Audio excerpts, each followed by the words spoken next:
Lions Rock Productions.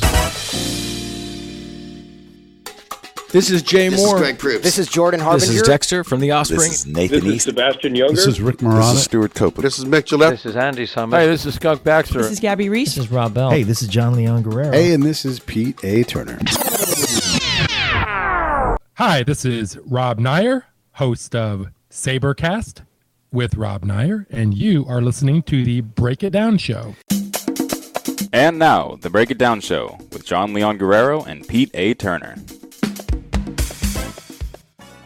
I always love when we get to have Rob on the show because, one, I like Rob, and I've always loved his work. We've had him on, gosh, this might be the 6th time now, I think, maybe. It's a lot.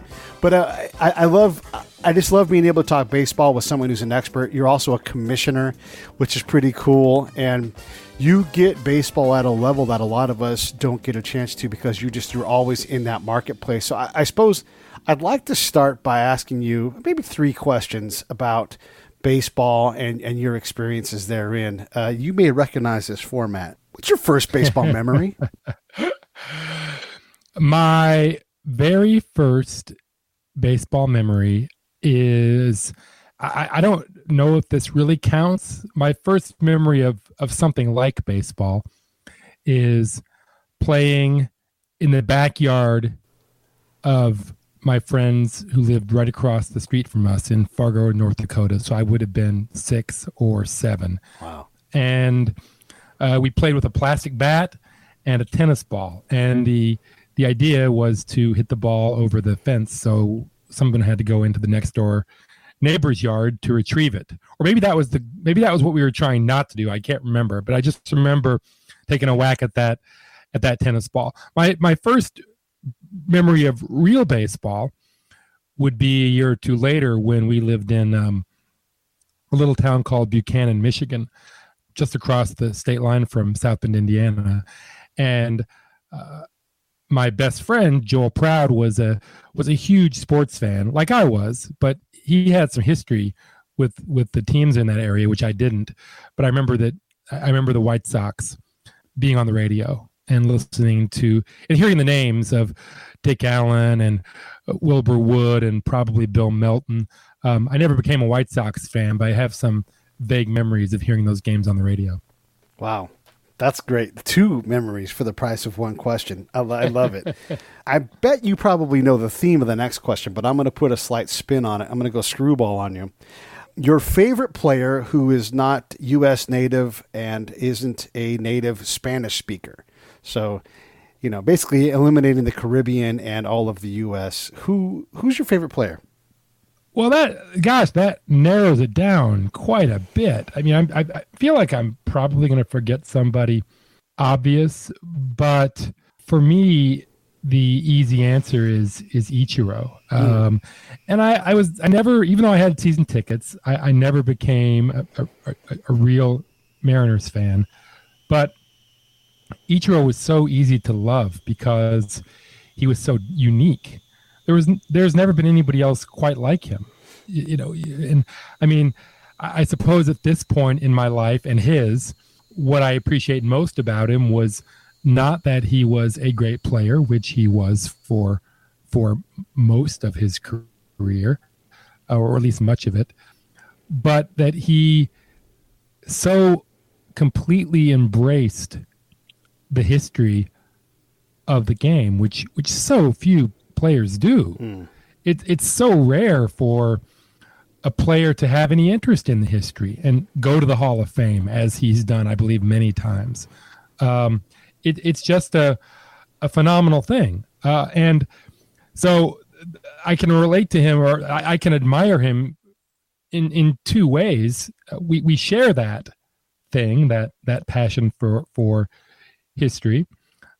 And it also makes him different than almost every other player. So that alone would be enough to make me a big fan. And plus, he was just a lot of fun to watch. And I got to see a lot of it living in Seattle, living in the Northwest. And I've always thought it'd be fun to go through all my old scorebooks and count things like how many times did I see Junior Griffey play? How many times did I see Randy Johnson pitch in Seattle? Yeah. How many times did I see Ichiro play right field? Just things like that. I have this big whole basically bookshelf full of scorecards and scorebooks, but I've never done anything with them. Someday I'll sit down, take a day, and just sort of make my way through them and make some lists and have some fun. Yeah, that's great. It gives me a lot of questions to think about. One of them is Ichiro's father started collecting the Ichiro Museum items before he was even a major league player or even a major league Japanese player. So maybe that history sensibility was put into him by his dad. What are your thoughts? Hey, this is Pete. Real quick, I just want to let you guys know we are proud to announce our official support of Save the Brave, a certified nonprofit 501c3 with a charter of helping veterans with post-traumatic stress. Here's how you can help. Go to SaveTheBrave.com, click on the link on the website, and my recommendation is this. Subscribe. Give them $20 a month. You've got subscriptions that you can turn off right now that you're not using that are $20 a month. Swap that out. Get involved. Let's help these folks out. Sensibility was put into him by his dad. What are your thoughts? I mean, it makes sense. I actually haven't read much about his childhood. I think I read the same story you probably read, but that was a few years ago, and I've forgotten almost everything. I would love for someone to write an English language book about him, a sort of a full-length biographical treatment, and maybe he doesn't want that to happen, which is why it hasn't, or maybe it has and I just missed it. There might well be a great book in Japanese about him, but one of the formative books for me when I was first really beginning to explore the literature was Sadaharu Oh's memoir, and it's quite good.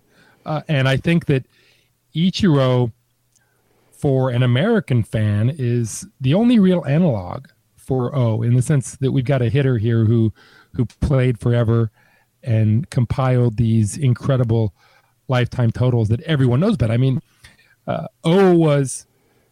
there were other great stars in Japan and have been since, of course, but most of us don't know anything about those players, but we all know O because he set the home run record. And similarly, we all know about Ichiro. Everybody in Japan knows about him. We all know about him. And I would love to read a book either by him or about him that's well done and really drills into some of these things, because he really is a fascinating character. At least I think he is. Yeah, no, he for sure is. I mean, just his approach to the game, like any of those guys that are elite for a long time, they're Tom Cruise comes to mind. They're so singular in their focus.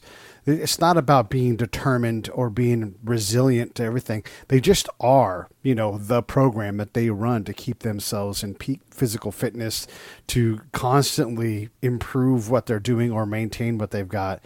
That I hate to say Zen-like, but that commitment to constant maintenance of your program is, at that level, it's rare. But what's really fun for me about Ichiro, and this might be just because we don't know enough about him, but in my mind, to this point, he doesn't come with any of the negatives that, you could throw Tom Brady in that same box, right? Okay. Tom Brady is a machine, and I don't mean that in a negative way. He's not a robot, but I mean, he's able to be amazing year after year after year, well past the point when we would expect that. And the same is true with Tom Cruise. Obviously, I have an incredible amount of admiration for the way that both Brady and Cruise have built their careers and maintained themselves at the very top of this their incredibly difficult professions. But then Tom Cruise has the whole Scientology thing. Yeah. And Brady has this whole weird thing where, if you eat the right kind of camel's milk, you're suddenly going to be a great athlete. No, it doesn't work that way. Right. And yet he hawks these products and makes these claims in various places. I'm sure he might have been on the titanium bracelet bandwagon or something. I mean, there is a certain purity about Ichiro. And again, this might be because I don't know enough, but there's a certain purity around him that almost nobody else carries around them. They carry this aura of success, but there's baggage, and I haven't found any baggage with him yet. That's why I like him so much. Yeah, no, I think that's a fair point. He lacks the baggage. He has all of the, I guess he's sort of Jeter-esque in that as a player, you fail to find fault, and whether that's excellent management of image or just the purity of his character. You're right. I can't think of a single negative instance of anybody talking badly about him ever. Right. I can't either. I mean, the only thing there was, he refused to speak English in interviews, essentially, even though by most accounts his English was perfectly fine. And he didn't want to do it. I think because he was worried about being misunderstood.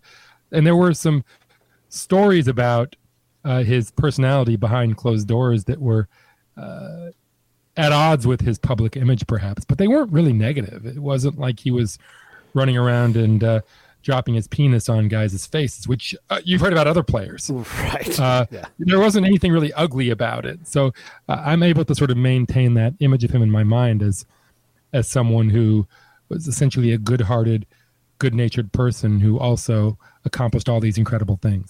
The moment you said penis and doing anything with it as a player, the name Zeke Mowat came to mind, and that's I guess the difference, right? Is Zeke does one thing that maybe that's his one infraction in his whole life, but gosh, it at least in my mind, instantly triggered. That's what made me think of that is reprehensible behavior in the locker room towards people.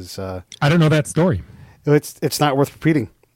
Is this a football player? Yeah. Okay, it's coming back to me. Okay, back when anybody can look it up, I suppose. Yeah. And it's hard to forget. You can't forget that kind of stuff. No, right. No matter what else the person does, it only takes one image like that, and you're stuck with it. Yeah, forever. Yeah. So let me see if I can get us segued away from that, because I don't want to talk about away that. From penises. Okay, sure. Away from penises? Yeah, let's get away from penises. I mean, totally we'll talk about anything on the Break It Down show, but totally okay with being away from penises. Any second now.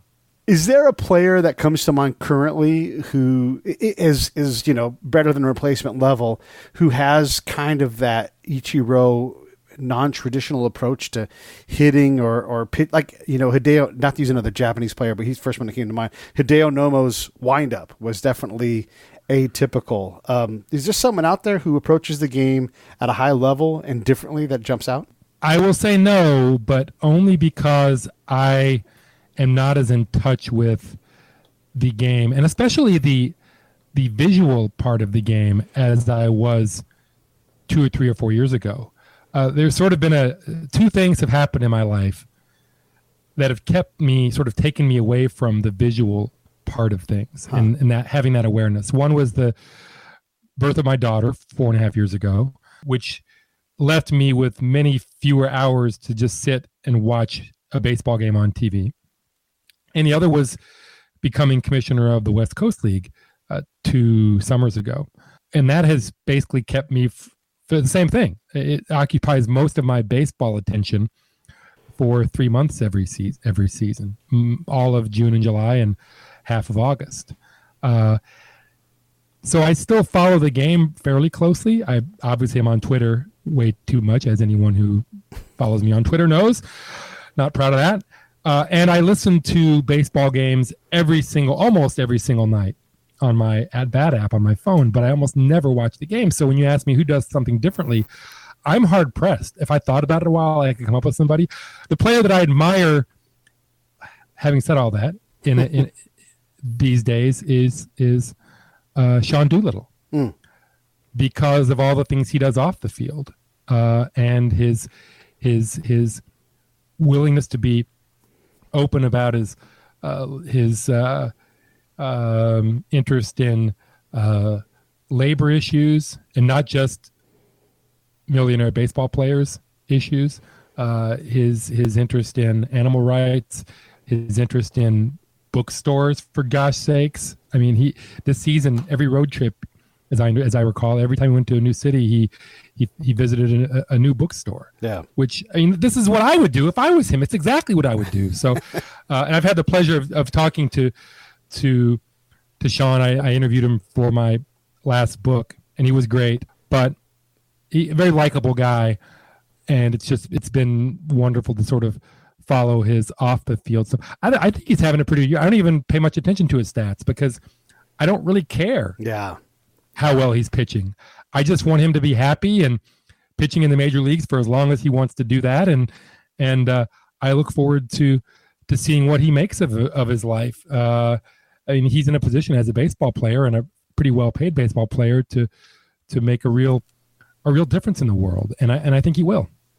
Yeah, that really, to me, as I've grown older, matters a whole lot more. As you were talking about Sean Doolittle, I was thinking about Stephen Piscotty and his family's challenge with ALS and his efforts to draw attention and money towards just a horrible disease. It's so individual in the way it manifests in somebody. I have a friend that has ALS, and he asked, and everybody agreed, and they made it happen, to be traded from the Cardinals back home to Oakland so he could be closer to his family and deal with that. And look, not that everybody wouldn't take the opportunity to do that, but you certainly wouldn't blame a guy for saying the best way I can help is to maximize my income, get me to New York instead, and pay me more money or whatever it is. But he instead, just continues to sort of stay below the radar and focuses on playing baseball. And I guess that, to me, makes you a better baseball player, because you're more than just the game. You're such a great representative for your community, for your family, for the A's, and for Major League Baseball in general. This is not just about baseball. It's about life, and I like those kind of players. I do, too. I do, not that I spend a lot of time thinking about this, but I do worry. Well, I shouldn't say I worry. I pessimistically believe that the great majority of fans don't really care about those sorts of things. Mm-hmm. That most of them, all they really care about is whether their team's winning and whether player A is performing. And once he stops performing, nothing else really matters. Mm-hmm. Certainly there's definitely a subset of people like you and me who pay attention to that stuff and care. But I mean, look, in all honesty, I'm not a fan of a particular team anymore. If I were, I probably would care about that more than anything else too. So I get it. I certainly have been that kind of fan in the past. I got in trouble a few years ago because I sort of made the devil's advocate argument that players who go, pitchers in particular, who miss games because to attend the birth of their children are letting the fans down. I don't know that I really believe that, but I was sort of getting in touch with my former fan.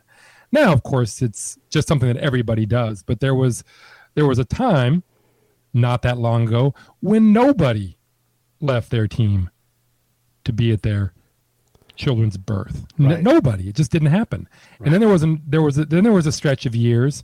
It'd be interesting to find out how many. You could research this, when some guys did and some guys didn't. Yeah. And now there's actually a policy in place, and if you don't leave, you'll be considered a terrible person, quite frankly.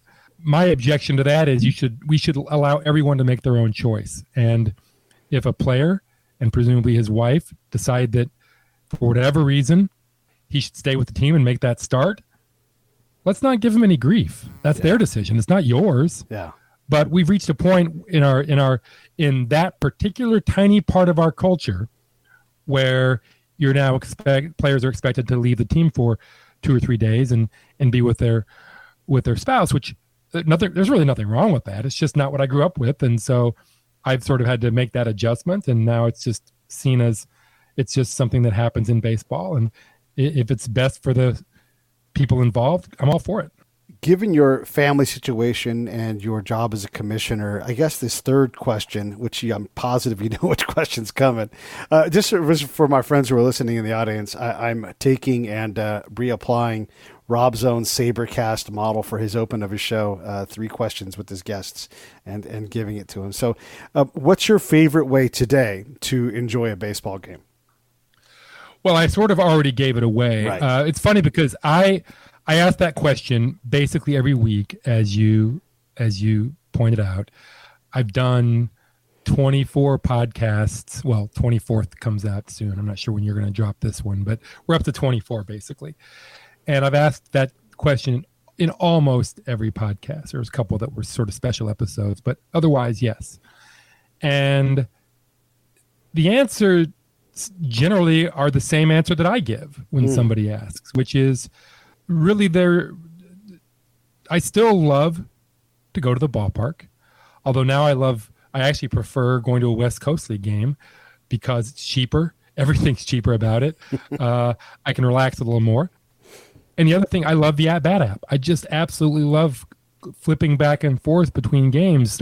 Basically every night after my daughter goes to sleep, or earlier if my wife's got that chore that night, I just go straight to the At-Bat app. I look for games between contending teams, and then I narrow it down and find the one that's closest to being over, if it's close, if the score is close, and then I listen to that until it's over, and then I flip to the next game like that. I just sort of work my way down the list until I finish up with the very last game that's being played that night, and that never gets old. I feel so blessed to be able to do that. It just ties me right back into being a kid and getting on my radio and searching for a game to listen to if the Royals game wasn't on. So it's so much fun. For all of the fault I might find with Major League Baseball generally, and with Bud Selig and Rob Manfred and everybody else specifically, I'll always be grateful for At-Bat. Yeah, I guess this is where I get a chance to pop up on the soapbox for a second. I live in Southern California, and I follow most closely the Dodgers, but also the A's a little bit because where I grew up. And I'm so disappointed that we're not just a couple of months into this thing. We're years into this contract that denies most of Southern California the right to watch the Dodger team because Spectrum holds the rights. And God bless, they've got a contract. But I know that when this kind of thing happened in Boston at the time, Senator Kerry said, absolutely not. The Red Sox belong to everybody. So I could use the At-Bat app and would certainly buy it and do something similar, I think. But because I can't watch the team that I want to follow the most closely, right? I'm absolutely disincented to purchase it. So I don't. Right. I gladly would give them the $100 a year, and I would pay more attention to the game. But because of this pig-headed business mistake, I'm more disengaged, and I don't get to watch 2/3 of the baseball that I might otherwise watch, and not just the Dodgers. I can't. I won't spend money on something where, the main feature is denied to me. And I don't watch enough cable TV to even warrant having a space. Like, I'm the perfect guy for At-Bat because I would follow what baseball, and if I wasn't listening to a podcast, I would listen to yesterday's game when I drove around LA.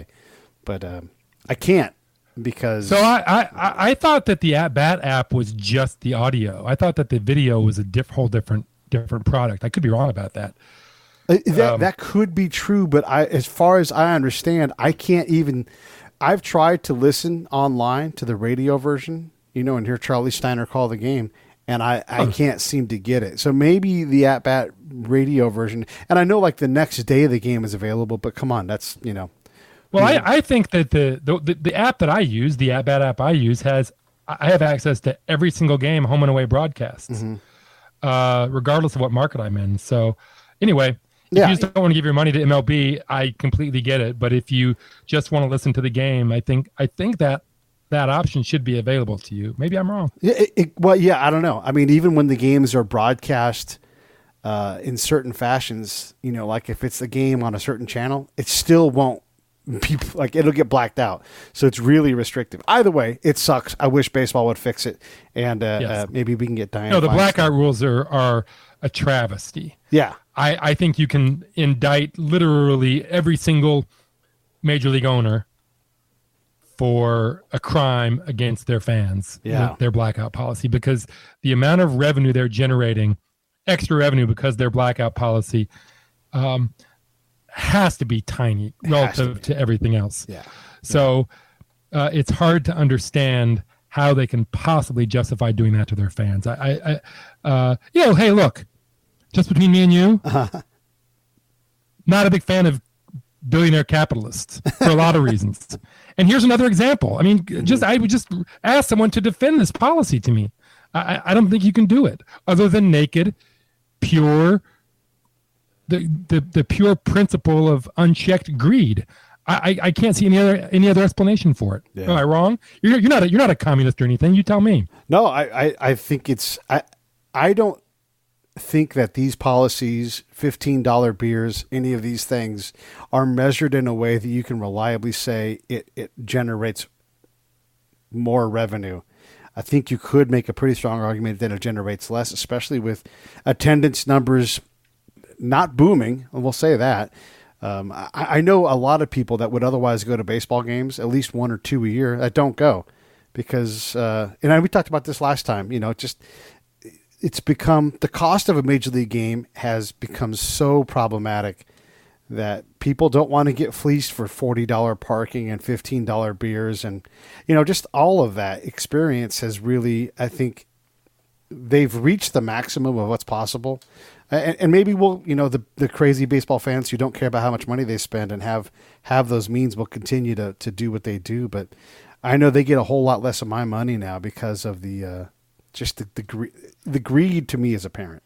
Right. No, they're absolutely. And I do try to remember every so often, and I'm reminded every so often that the one thing that Major League Baseball hasn't done is put ads on the uniforms for 99% of the games. They do put ads on uniforms when they play in other countries. Explain that one to me, but otherwise they don't. And honestly, I would probably give up on watching baseball on TV at all once they put ads on the jerseys, because it's bad enough with all the ads on the outfield walls and all the things that sort of assault your vision while you're watching a game on TV. But once the ads go on the uniforms and you can't avoid it, they lose. That's when they're going to lose me. Yeah. And it's not a right or wrong issue. It's purely a personal taste issue, essentially. I know a lot of people don't have any problems at all with ads on NBA jerseys. Yeah. Certainly with soccer kits, where they're plastered. But I just can't watch it. Yeah, and I guess I should also say most of how I enjoy the game really isn't about watching the game anymore. Anyhow, I'm much more, and I'm positive we discussed this too. I'm much more a fan of how the team is constructed, and thinking about how player development has been. It's much more specific and planned now to go through the Dodgers farm system or the Reds farm system, and how they bring these players along with diet and their approach to launch angle hitting or whatever it is. We've got so much more data now. This is part of what fascinates me, is how you process the data, directly correlates to how there should be a strong correlation between teams that process data better than others and the performance on the field. There's teams that struggle, and then there's the team like the A's that just processes data at a higher level than, say, the Mets. The Mets should, by all accounts, be a great team because they've got the means to have a first-class New York City level analysis department, but clearly they're not able to do that, and so they struggle to put a reliable product in the field. That, to me, is much more, that competitive part is much more exciting. Like the Giants won the World Series 3 times in 10, 12, and 14. They were never the best team going in. The random nature of playoffs, it almost makes it like, just get there and see what happens. It helped the Madison Bumgarner pitching a huge percentage of innings at least one of those years. Yeah. And it worked out. I mean, yep. Like that bet pays off until it doesn't, and you're like, oh gosh, oh no. But you also had Pablo Sandoval hitting 3 home runs in a game, a ball hitting the third. And I'm not trying to disparage the Giants. I love what they won. I get it. I'm right there with you. Yeah, but it's like, actually, let me ask you this. So I think about World Series level baseball as having championship moments where there's like a collection of, let's say, throughout the 7-game series, if it goes 7 games, there's maybe 1.5 to 2 moments in a game where if this goes A, then team X will win, and if the outcome goes B, then team Y wins. And it does seem like overall the better team tends to get those moments. You can have luck and other things contribute. You can't account for that. But when Aroldis Chapman is pitching, you've got your guy in there, and you bring in your right-handed hitter that crushes left-handed pitchers. That's a championship moment. The game is on the line right now. Everything else is sort of secondary. That's sort of how I see it. The team that stacks up the most championship moments, Boston last year with the Dodgers, they just won all of the championship moments. Right. Well, I would agree with that, except that we it's hard to know what those championship moments are until after the fact. Mm-hmm. And I also am a big believer that especially when you have two great teams playing each other, who wins those moments is almost completely random. Okay. So I'm sure that there are Giants fans. I don't think many people who work for the Giants, frankly, but Giants fans who think that they had some magical formula that happened to work in October in those 3 years when they won the World Series. But no, it was just one of those incredible happenstances that make sports so interesting. Just as it was wildly improbable that the Royals would go to two World Series in a row. Yeah.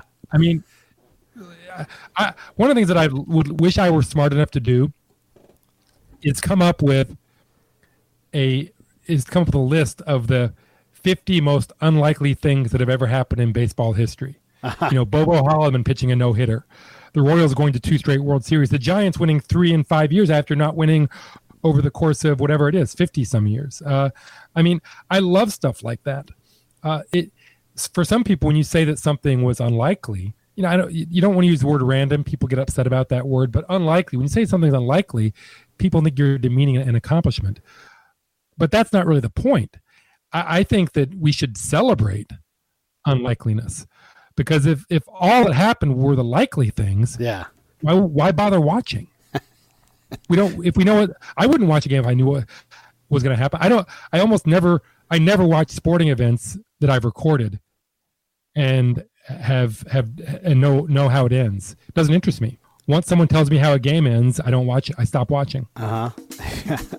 Hey, this is Pete A. Turner from Lions Rock Productions. We create podcasts around here, and if you, your brand, or your company want to figure out how to do a podcast, just talk to me. I'll give you the advice on the right gear, the best plan, and show you how to take a podcast that makes sense for you, that's sustainable, that's scalable, and fun. Hit me up at pete@breakitdownshow.com. Let me help. I want to hear about it.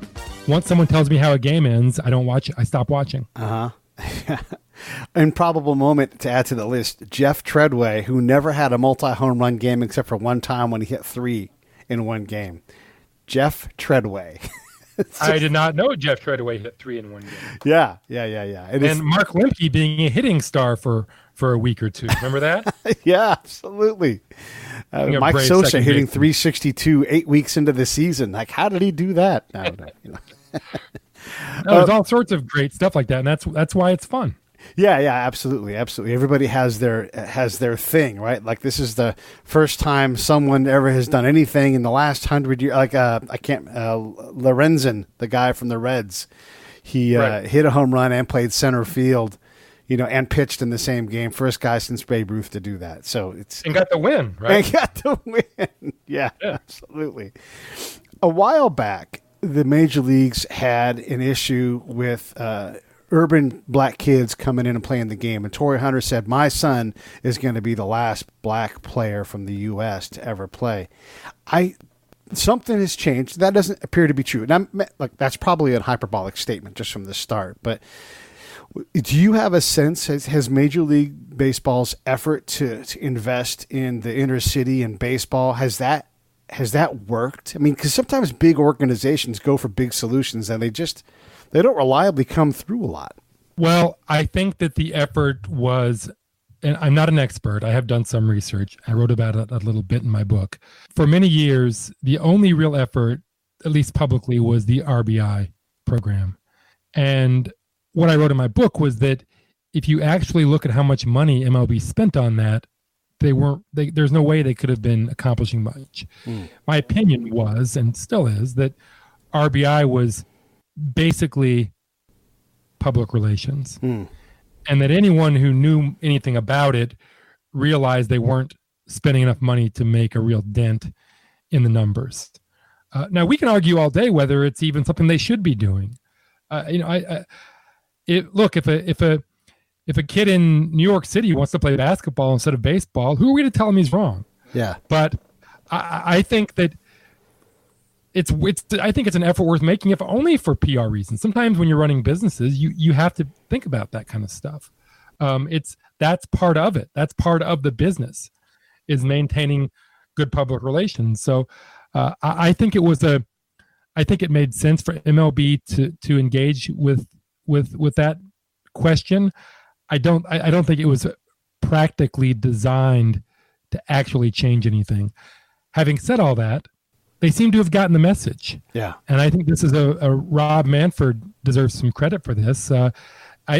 My impression is they spent a lot more money on getting not just inner city kids, but kids everywhere to play more baseball games, and not just baseball. They're really focused on bat and ball games, whatever those might be, just to get kids thinking about hitting and catching balls. Right. Basically. And it appears to me that they made some inroads. Now they're not doing it. I'm not naive enough to think that they're doing it out of the goodness of their hearts. I think they're doing it because they recognize that the best way to create baseball fans is to create little baseball players who grow to enjoy the game when they're 6 or 7 because they're playing it. Yeah. That's what we did. Yeah. And so but long-term thinking is tough. Yeah. As Bill James told me, it's antithetical to human nature. So you have to admire, at least somewhat, Manfred and MLB for putting at least some effort into this program that really isn't likely to pay off for years and years. Right. What you hope is that you capture thousands of 6 or 7 or 8-year-olds now, and then you've got them in 20 years when they can spend money. That's kind of the point. That's why they're doing it. They're trying to maintain the viability of their business by creating new baseball fans. And selfishly, I'm glad, because I want there to be a healthy baseball world too. It's what I do for a living. Yeah. Yeah. And thank God for that, because you're great at it. It's always awesome to hear your thoughts and read your books. You guys should read Powerball. I really love that book and that conversation. The game continues to move forward, even from your conversation you had in that book with all of us. We really shifting is not an emerging thing. It's an established thing, and we're trying to figure out if we need to deal with it. Swing path and launch angle. We have so much data now. It's and I think you just talked about this on one of your. Everybody should check out the SABRcast. First off, if you guys like baseball at all, SABRcast is awesome. It's available on iTunes, all those platforms. I listen to it myself all the time. You guys were talking the other day about swing path and just the ability to have a better understanding of what works when you hit the ball. Rich Gossage can be mad and talk about all those other things, but and old hitting instructors can talk about swinging down on the ball and chopping at it. But the reality is that to survive today, how many players have taken and revamped their swing and become something bigger and better than what they were previously. It's remarkable how different the game is now than it was 10 years ago. It's completely changed, and which there's nothing wrong with change. Baseball has always changed, and will forever change. There's even if you wanted to keep it in some sort of stasis for decade after decade, you couldn't do it. The world's too complicated for that.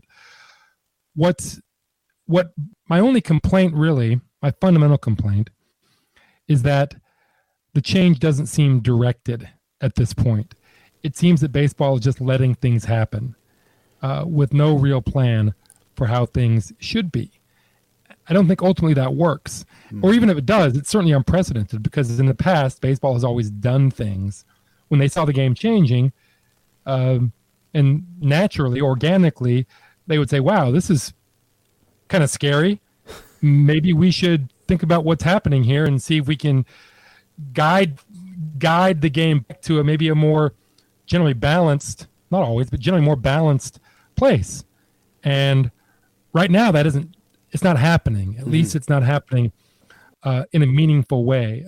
I think certainly MLB, by directing their partners, the Atlantic League, to make some pretty radical changes to their game, and then see what comes out of that.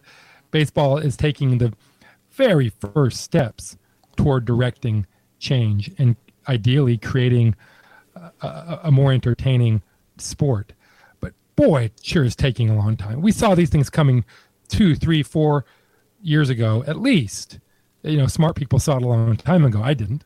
It wasn't until the launch angle is one part of it, but the biggest reason for the difference in the game is how hard pitchers throw and how lively the baseball is. Right. Everything else is just tinkering around the edges, including launch angles. It's almost all the baseball and the pitchers throwing 95. That's pretty much tells the whole story. And baseball's done nothing to grapple with either of those things. So my sense that baseball is sort of self-regulating and that the advantage moves around because, certain skills are devalued, that may not be as accurate as I want it to be. No, baseball doesn't balance itself. It doesn't work that way. Everybody said it would, right? Remember when the shifts first started coming in 10 years ago? And how many people said, those silly shifts, just watch these amazing hitters figure out how to beat it. Yeah. Hasn't happened at all. It hasn't even begun to happen. Not even the guys who don't hit home runs. Because at the same time, everybody figured out that you're still better off trying to hit the ball as hard as you can. Right. Than trying to push it the other way for a single. I mean, Ichiro was great. Tony Gwynn was great. Rod Crew was great. Those guys were great. It was a lot of fun watching them do what they did. But there just aren't many people who can do that. Right. Or frankly want to. It's hard to know exactly how much of it is skills based and how much of it is culture based. I read about this in my book too, as you know, but getting players to change what they do is incredibly difficult. And they might have a good point. They might be right about not changing, or it might be that they're just stubborn. It's hard to say for sure, but either way, the reality is that players haven't changed. They haven't adjusted to the shift, and they're not going to. Yeah, you're right. But coaching does work off of this data, right? Spin rate and all of these different things. What percentage of that impact is happening? I mean, Chris Taylor went from being a middling player to a player that can start on a major league ball club, partly because he's improved his launch angle. And I'm just using him as an example. There are a lot of players like that where they were middling, struggling, fledgling, and they did figure out how to hit over a shift. It's just that, the cost of that success 20 to 25 times a year is equals a 262 average and not enough walks to make the game. Well, you talk about this a lot. There's not enough people getting on base in enough ways to really create exciting scenarios and tension with speed and motion on the field. That's a lot of 3-outcome baseball. Well, that's right. And also fewer ground balls means fewer plays made by the shortstop. Fewer great plays made by the shortstop. All that comes along with that. It makes for a less interesting game unless your primary interest is seeing the ball go over the fence or seeing strikeouts.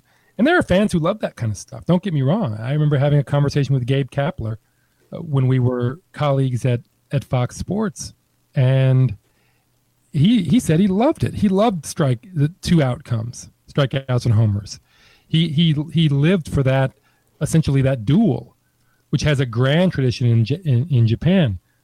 By the way, I think they even have a name for it, which I could remember what it is. But I'm sure Gabe's not the only one. Yeah. I'm sure there are plenty of fans out there who would be perfectly content with strikeouts and home runs.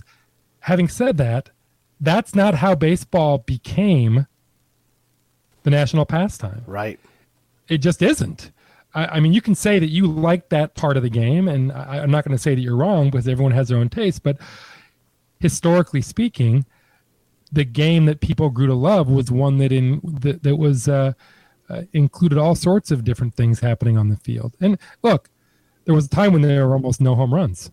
I wouldn't argue for that either. And in fact, baseball boomed in the 1920s when Babe Ruth changed the game with his power. So clearly fans love home runs, but I think they tend to love all the other things as well, or at least they love the variety that includes all the other things. And I've actually seen a study, which I'm not smart enough to understand, but I've seen a study suggesting that the attendance drop in the last 2 or 3 years is actually tied to fans preferring a game with more variety. And I think if that's true, and people can prove that and show that to stakeholders, television people, MLB, the Players Association, then maybe that's a lever where you can start to make some changes. Yeah, maybe. Yeah, and I know that players like Ricky Henderson are special, and that they're able to dominate the game from somewhere other than the batter's box as an offensive player. But gosh, that was so exciting to watch. Whether you were a fan of his or his team was playing your team or not, just his ability to draw attention away from the catcher and the pitcher to have to focus on him. So, at any given moment, 40% of the attention had to be geared on, okay, this guy is going to be a problem. He remains a problem. That was just so exciting. I love that brand of baseball. Well, the guy gets on first base, right? Guy gets on first base, and not just Ricky. There was also Vince Coleman. Yeah. There was Tim Raines. There were any number of others. Gets on first base in a close game, especially if it's toward the end of the game, and all the attention went to that player. Yeah. And there's this sense of anticipation with every pitch. Is this the one he goes on? Yeah. Is it this one? Yeah. And that's gone now. Yeah. There literally isn't a single player in the major leagues who gives you that feeling more than once every month or so. Not to say the guys don't steal bases. There are still a few players who steal 30-plus bases. Not many, but some. But it's a surprise. There's not that anticipation that makes those moments so exciting. All we're doing is sitting there waiting for someone to hit a home run. Yeah. And that, I shouldn't preach. I've done enough of that already, but it's just not the game that it could be, and that's what's frustrating. I was watching a game recently, and it was Cody Bellinger was on third, and they had a shift on, and so he was free to go, past the coach's box. I mean, he's halfway to home. And I'm at some point, there has to be a scenario where he can just go because he's so, what are you going to do? You can't beat him back to third because there's nobody within 60 feet of third base, So at some point, maybe it's an even thing, but he's so fast. And I just, go. Just steal home. As soon as that pitcher comes anywhere near set, especially if he's left-handed, just go. And right. I want to see that, but for whatever reason, and I know I'm way oversimplifying how challenging that particular thing is, but it's not a 20-foot lead. It's like a 50-foot lead. It's huge. I would love to see more of that. That's like a viable penalty to having, that much of a shift where, the third baseman's playing, double play depth for a shortstop.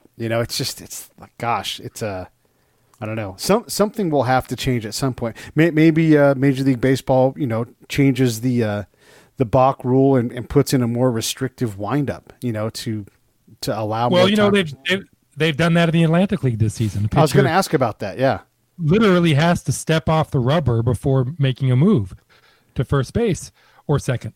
So the stolen base rates are way up in the Atlantic League. Yeah. It's not enough to move the needle on run scoring much at all because steals, frankly, aren't as important as people think they are. But it does result in a lot more steals. And I wouldn't be at all surprised if MLB doesn't adopt that rule within a year or two just to get more speed into the game. Yeah. It's always struck me as funny as, the balk rule is meant to protect the runner from being tricked, right. But every single move that they make is about being tricked. Yes. They have people yelling back so that you can't be tricked. It took a lot away from the game. I want to see. I used to remember Willie Wilson, Willie McGee, all those guys when they had the AstroTurf, and you could see them off of the dirt part in the grass or the turf part, just a mile from first base, challenging the pitcher to throw over there and try to beat him. You're right. That was so exciting. I would love to see more of that part of the game. Well, do you remember when we were kids? There was this great innovation in the 80s because there were so many steals. Maybe it was even the 70s when Lou Brock was stealing so many bases. But there was this innovation where they'd show the split screen. Mm-hmm. Remember that? Yeah. You'd see the pitcher on one side. Yes. And you'd see the base runner taking his lead on the other side. Because at that moment, that's what the game was. Yeah. And I don't know if they even bother to ever do that anymore because it doesn't matter. Yeah. No, it rarely means anything. Does anybody take just a massive lead anymore? I mean, I know Billy Hamilton, when he gets on base, takes a pretty good one, but is anybody taking that just, I dare you to throw over here size lead? That's a good question. I think it happens, but I have such a I couldn't tell you who's leading the league in steals. I think Christian Yelich has stolen a bunch of bases, and there are a few other guys who are on pace for 35 or 40. But it's not a story. Yeah, that's the thing. It's not important. And 35 and 40 would that's like Steve Sachs territory. No one's like screaming crazy about Steve Sachs's fantastic running ability. Yeah, he was a good base stealer, but that's not 80. No. No, we are in a drought now that we haven't seen since the 1950s, when basically nobody stole bases, with the exception of, I guess, Luis Aparicio. When he came to the league, he stole some bases, and then of course in '62 you have Maury Wills. Yeah. But now we're back to the pre-Wills, pre-Aparicio days now, and it's not as much fun. Yeah, I like those kind of players, and I Maury Wills, you watch video, it's like, how can you not be excited about how he played? Hey, let's talk real quick before we run out of time here. Let's talk about some playoff baseball, because this will probably go up right before the playoffs start. What are your thoughts on Major League playoffs? What are your predictions? Well, I don't have any great predictions except that the best teams typically wind up winning. And we know that the best teams are the Yankees and the Astros and the Dodgers. Right. Does that mean one of them wins? No, of course not. The Dodgers still haven't won, even though they've probably been the best team in the National League over the last 5 years. There's a part of me that would like to see them win, just so that we could go on to a different story. Also, the Dodgers' history is pretty compelling. Yeah. I always pull for the Cardinals a little bit because of family ties. I'd love to see the A's win a World Series. It's been way too long for them. And they look like, as we speak, a pretty good bet to make the playoffs, although they're essentially one of 3 teams fighting for 2 wild card slots. So right. By no means a sure thing. I think the one question that people have is, can the Yankees do well in the postseason with their relative paucity of starting pitching? I don't know. They're going to wind up winning so many regular season games.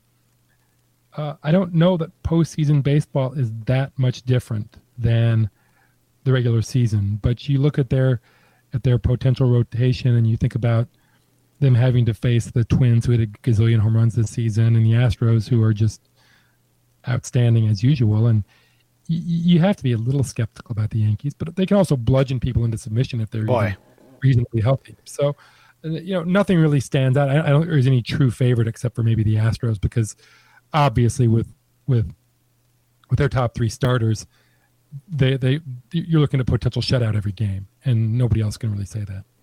Yeah, which makes me think, when I think about playoff roster construction, going with a really small rotation, so you have the ability to take advantage of handedness offensively as early and as often as possible. I don't know that you could get away with 9 pitchers, but 10 seems like you could do that pretty easily in a 7-game series, and then get the advantage of having all of those bats on the bench. Absolutely. I mean, I don't remember what teams have been doing lately.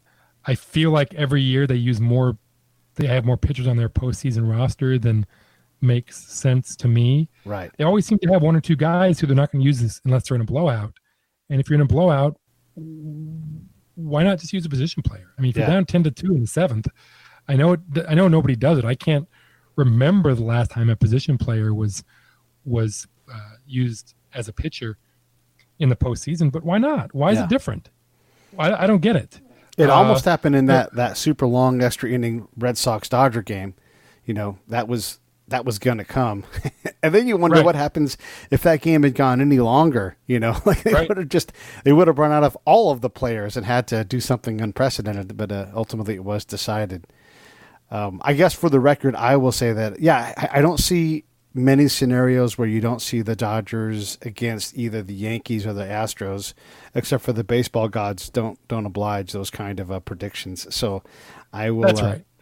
No, there will be at least one surprise team in the World Series, most likely. Right, has to be, right? So who's your surprise team? That's more fun. Who's my surprise team? Yeah. Well, I'm I'm gonna pick the A's because I want them to win. I always wind up once I was freed from the idea that I was smart enough to know who was going to win. Right. I just began every year. I started picking the teams I wanted to win. Okay. And I want the A's to win. I want to see them wearing those Kelly green uniforms in October, and I want that is it the millstone? Is that what the term, the millstone, to finally be taken off of Billy Bean's neck? I'm sure I'm completely mangling that metaphor, but anyway, I'm tired of people saying the A's can't win the big one, and I want them to win. Yeah. All right, then I'll take from my wild one. I'll do the same thing, but I won't pick the A's as much as I like the white cleats and they're my hometown team. I will take the Indians because, gosh, they certainly have waited a long time to get to where they are. Although the Twins would be pretty exciting, except for they, of all these teams we just talked about, they've had to wait the least amount of time. I do like the parity balancing, like the Royals getting their win, not quite at 35 years or wherever it was, okay, that keeps them pretty much in line with once every 30-ish years or so. So I'll take the Indians. No, the Indians are a great choice. I would also love to see them win, especially now that Wahoo's gone. So absolutely. If I would be thrilled if the A's and the Indians wound up, one of them ended up in the World Series. It'd be really easy for me to root for either of those teams. Everybody, you should listen to the SABRcast, the SABRmetrics Association's podcast that Rob Neyer hosts every week. The shows come out. They're fantastic. He's had Bud Selig on as a guest. David Cohn has been on. All kinds of people in and around the game, not just like the big players, but folks who write about it, folks who make products for baseball. It's just, I just love it. And everybody on there is at their heart a fan of the game. And so just you guys have great conversations, and I really enjoy anytime we get a chance to talk, but also I enjoy being able to hear you guys create that show. It's fantastic. Well, it's kind of you to say. It's sort of, for me, it's a dream. It's a dream job. Every week I get to choose someone off this huge list I've compiled of people who I want to have a conversation with, and I don't really think of it as a show. It's just me talking about baseball and interesting pieces of research or whatever it might be with all these amazing people. So it's been a wonderful experience doing it. And my offer to you, and it's certainly self-serving, is if I can ever fill a role underneath your commissionership, be it assistant commissioner or punishment czar or something like that during those summer months when you have help, I'll gladly donate a given number of hours to have the title that I was in baseball at one point. and do a fair job at it. But if you ever need help, you let me know, and I'm glad to do the work just for the title. Well, you've already been a tremendous resource for me, and I really appreciate it. It's been a blessing just getting to know you. Yeah, same. And Rob sent me a ball. It's his ball as the commissioner, and he signed it on the back. So, yeah, I got this great ball, and I really appreciate it. Hey, Rob, thanks so much. I really appreciate you. I always love doing it. Thanks for having me, Pete.